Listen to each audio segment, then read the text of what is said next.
Hey, welcome back. So a follow-up video to class 5A, which was about the rising knees and the front ball kicks. Here's a couple little drills that you can do with those. So the last video is more about the technique and the education of it. So here's a little couple of little ideas that you guys can do to work on these things, okay? So from the fighting stance, so we can practice a combination, okay? Let's assume our attacker is a little closer in knee range, knee and elbow range. We'll call that range 2. Okay, we grab on, we use our knee. If we're able to pull back and create distance, now I have distance to be able to kick, and this is more or less range 4 now. Range 4 is more of a kicking range, okay?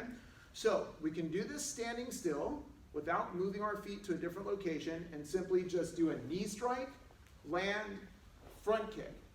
I can do it with a little bit more imagination, and so after I do the rising knee strike, I'm able to break free from the person's grab a little bit, create some space, follow up with a kick, okay?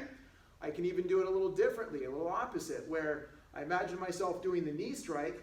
That gets the person to move back through a step, through maybe just reaction from the strike, and then I can actually follow up where I'm at, or I can step into it and follow up, okay? So a few ideas. So we have staying still, knee, land, kick, land, okay? I have retreating back, knee, drag back, kick, land, okay?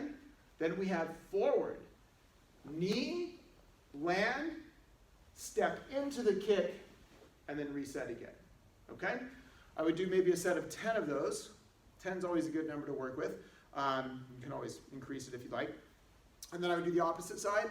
Same thing again, do a set of 10, okay?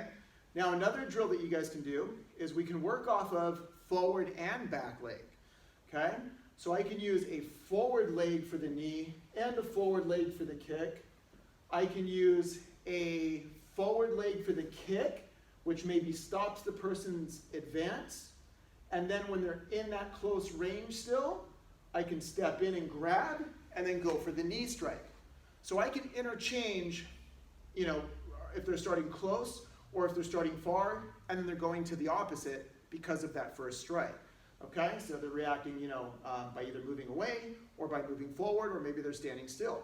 So working the footwork is great with this stuff too, okay? So again, I'm gonna go knee, land, forward kick.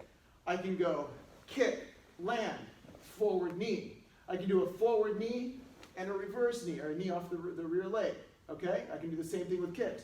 Forward kick, land, follow up, kick. Okay, so that forward leg sort of acts like a jab. A jab with the upper body is that quick lead side strike used for distracting or setting up another strike. Okay, so distracting the opponent's mindset or setting up for another strike that you're trying to sort of get them to take their focus off of. The front leg is kind of the same thing. I can use it as distracting, okay, take their focus off of something else, strike, okay, or I can just simply use it as sort of a quick stopper. Maybe I wasn't able to get the power kick I wanted, and I sort of reacted by moving away, which is pretty natural. So to be able to know how to shift your weight and then flamingo up and just get that leg in between you and them, quick stop, whether the stop is towards the pelvis, the groin, the stomach, the knee, the leg, the hip, the ball of your foot can land in any of those targets and just kind of keep the person at bay, and then you're here. Now you know if they advance again, now you're ready, now you have the space, then you can land your solid front kick, your power kick off that rear leg, okay?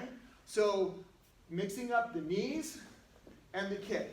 You do it off the same leg. Knee, kick, okay? Great for balance, great for strengthening, great for just coordination development, great for putting your mind into the actual scenario, what we call the bunkai, which is a Japanese word that means application. So being able to have the application in mind of what you're doing really helps. So it'll help form the technique of the foot and the ankle and the knee. It'll help you get some footwork going. Plus you can mix up the repetitions any which way you need to. Okay? Good luck with those drills.